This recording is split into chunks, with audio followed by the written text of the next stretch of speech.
Ready? Camera has speed. And action.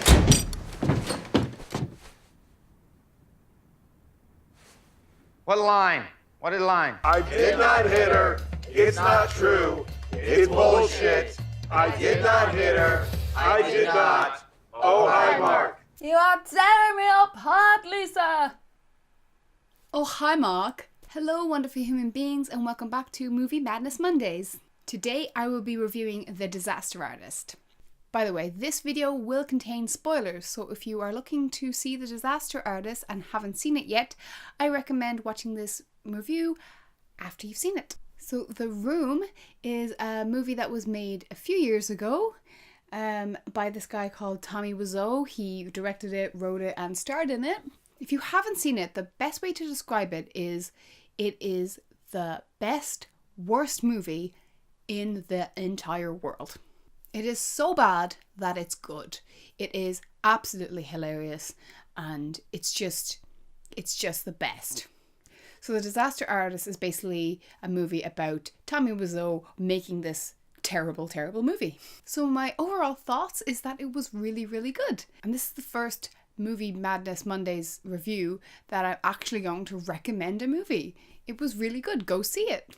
What I would suggest though, it's not completely necessary, but I think it will add to the enjoyment if you watch The Room first. If not for anything, it'll give you more of understanding of the movie and a better picture of Tommy Wiseau, which is what the movie is centered around. If you are going to watch The Room, I would recommend not doing it alone.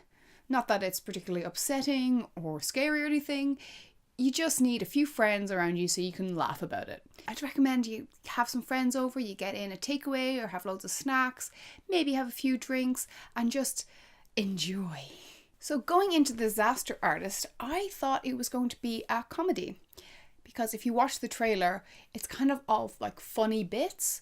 So I thought, oh, it's going to be like this comedy that James Franco is doing and that's going to be amazing. It's not actually a comedy. Not that I was disappointed with that. It took me a while to kind of like just adjust, but it was fine. There was perfectly nothing wrong with it being a serious movie, but there was like a lot of funny bits in it, so it kind of had the best of both worlds. James Franco. In this movie, he was absolutely amazing. You don't even really think that this is James Franco playing this part. He is uncanny. Like, he is Tommy Wiseau. He's got the exact same accent, his mannerisms. Like, you would not think it was James Franco. And it was just absolutely brilliant. And I will be raging if James Franco doesn't get some sort of award for this because it was amazing. I feel Dave Franco was really good as well. I wouldn't say he's as good as James Franco, but he played the part well. I wouldn't say he was exactly like his character, Greg, but then again, I don't really know Greg outside of The Room. I've seen a lot of interviews with Tommy Wiseau, so I was able to compare James Franco to that, but I think he did very well, and I think it was well acted. I felt like Alison Brie wasn't in it enough. Now, I have a crush on her, so obviously I want to see more of her. But even if I didn't have a crush on her, I felt like her character just wasn't in it enough. I know the main story is about Tommy Wiseau and Greg. She was kind of made out to be the reason why Tommy and Greg kind of fell out. So I felt like she should have had a bigger kind of role in it. She was nearly just like a reference point. Oh yeah, like he's going out with her. Oh yeah, they're moving in together. And it's just she was there for that factor. It's hard when they break up to sympathize. You don't feel like, oh shit, that's so bad, because you don't really get to see their relationship blossom and build. So it kind of just like falls at the side and just, oh, she's gone now. Okay, fair enough. I understand they had a lot to fill in the movie, so they couldn't put everything in. So that was just my little critique. I would like to see more about their relationship and how it blossomed and then eventually fell apart. But you can't have everything. So if you have seen The Room or you've seen interviews with Tommy Wiseau, you will know he's a little odd. He's, there's something not quite right, but, he seems fine. But with this movie, I don't know how accurate the character was to the actual Tommy Wiseau, but it makes you think, wow, this guy is a weirdo. So it was interesting to get insight into that and just kind of see how he like lives his day-to-day life, because obviously you see a lot of celebrities and they can be eccentric and they can be crazy, but at home they can just be like normal people. But it seems like Tommy Wiseau was just a weirdo. It also seems like he just cares about himself as well. Like he doesn't seem to care that like Greg and his girlfriend broke up, or that Greg got offered to be in the Malcolm in the Middle episode. He didn't seem to really care or feel like any joy for someone else. He just cared about what other people were doing for him or not doing for him. So that was an interesting insight to his personality and his character.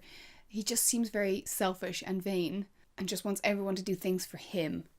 And he takes it very personally when they try and do something on their own. He has no empathy for others.